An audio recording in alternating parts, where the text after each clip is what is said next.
in her book Hidden in Plain View, she talks about like a couple of friends meeting together in a coffee house to discuss maybe some, like, they have a serious confession that they need to make to one of their friends, and they're telling it the story about this confession later, and one of them happens to mention in passing that the coffee house was like extremely busy, and then the other person mentions in passing that they spilled their coffee and got coffee all over their lap or something like that. And so these particular details fit together, because if a coffee house is really busy, there's a chance that somebody could bump into that person, leading to the spilled coffee, kind of dovetail one with another.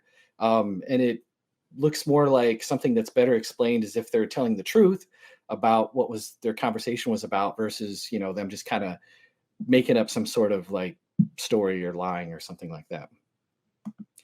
And so a few examples. I'm going to talk about the feeding of the 5,000, because this is what GE responded to in my video here. I think that the evidence for the feeding of the 5,000 is probably one of the better attested miracles in the gospel, aside from the resurrection. Of course, GE would dispute both of those pretty vehemently. That's why he showed up.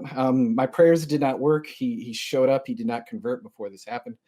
But anyways, I'm going to quote Matthew 11:21. It says, "Woe to you, Chorazin, woe to you, Bethsaida, for if the mighty works done in you had been done in Tyre and Sidon, they would have repented long ago in sackcloth and ashes." Now, what exactly is this comment about from Jesus? He hasn't really mentioned, like this just kind of comes up out of nowhere in Matthew. And so just kind of hold that one in your mind. This is John 6:5. "Lifting up his eyes then and seeing that a large crowd was coming toward him, Jesus said to Philip, 'Where are we to buy bread that these people may eat?'" Okay, so if you're making up a gospel story, why exactly would you use Philip? Like when you're thinking about buying bread, who would have the money bag? Well, maybe Judas or something like that. Or why didn't he ask Peter? Peter's like the most prominent character of all people, right? Philip is a pretty obscure character. And so we find out later from reading in John that Philip was actually from Bethsaida in Galilee. Okay, this is in John 12:21, also in John 1:44. Now, Luke tells us that on their return, the disciples or the apostles told them all that they had done, and they took them and withdrew apart from them a town called Bethsaida. And when the crowds learned it, they followed him. So this is Luke 9, 10 and 11. And so, I hit back instead of forward. So Luke doesn't mention Philip at all. And John and Matthew doesn't mention Bethsaida as the location of the feeding of the 5,000. And so now you can see why Jesus was so harsh with Bethsaida, because such an amazing miracle had taken place there. Even though the feeding of the 5,000 isn't mentioned in Matthew, he talks about it later in the 14th chapter. Okay, so all of these pieces interlock like pieces of a jigsaw puzzle. That's just like one example. I guess we could start back at the very beginning with the feeding of the 5,000, and I believe you started with explaining that it had been done near Bethsaida, right? And you said that the fact that some of the Gospels specifically mentioned Bethsaida. Luke does.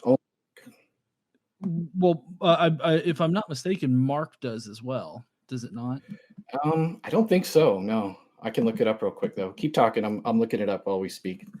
Well, so my main issue with undesigned coincidences in general, and especially this whole "where did the feeding of the 5,000 happen," is the fact that the way in which the Gospels were written, that you have later Gospels directly copying early Gospels and then changing some things.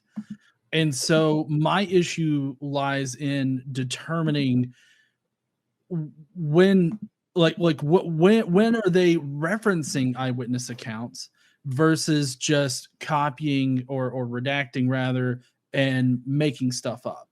Right. Like I don't see any good criteria within undesigned coincidences to discern between that, because I mean, we know that the gospel authors copied previous gospels. We know that they had authorial license. We know that they changed things. In the Gospel of John, John extends Jesus's ministry from just a 1-year thing to a full 3 years of his ministry.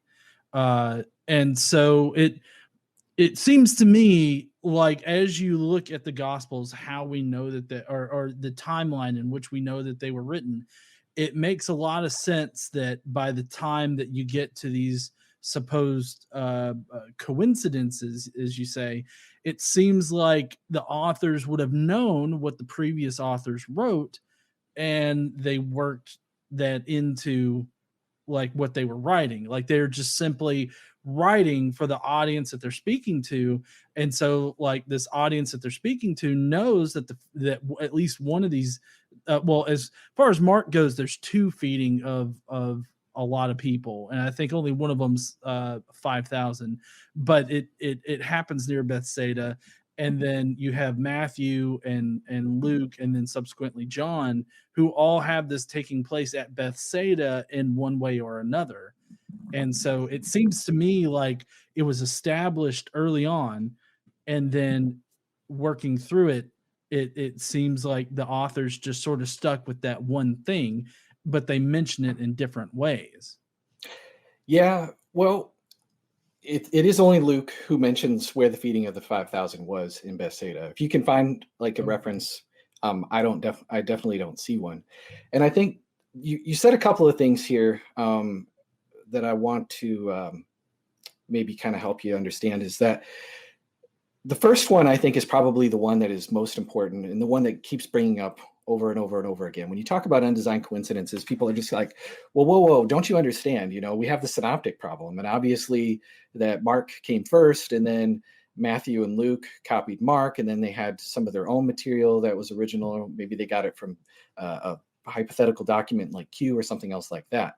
And so where the confusion comes is that I'm not saying, Lydia McGrew isn't saying, the McGrews, Jonathan McClatchy, are not saying, well, all 4 Gospels are completely independent, right?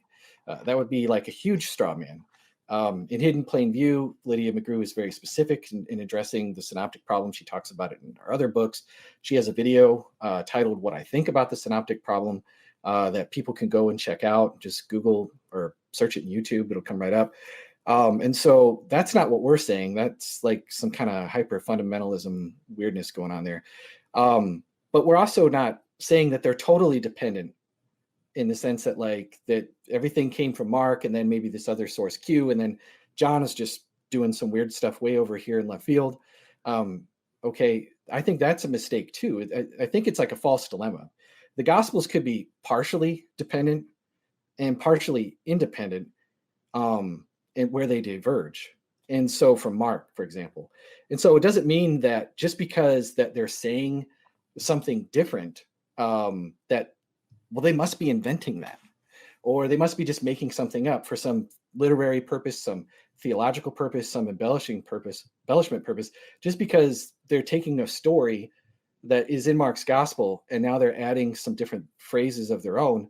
That doesn't mean that they're just making something up or pulling something out of thin air. They could have other independent information that supplements that. And so it's kind of black and white thinking to just be like, well, it's got to be this way or it's got to be this way. They could have other information from eyewitnesses or maybe being present themselves that they're bringing to the table in addition. Does that make sense? It does make sense, but I do want to emphasize that what my actual problem was that there's in the whole undesigned coincidences hypothesis, there's no good criteria for determining between those two. I see those two as equally likely. Like it's equally likely that they just redacted, and for the sake of the argument, rather, I guess I should to be more specific, for the sake of the argument or the discussion that we're having right now, they're equally likely. So what kind of what criteria would allow us to discern between these supposed true facts and stuff that was copied, redacted, or just blatantly fabricated?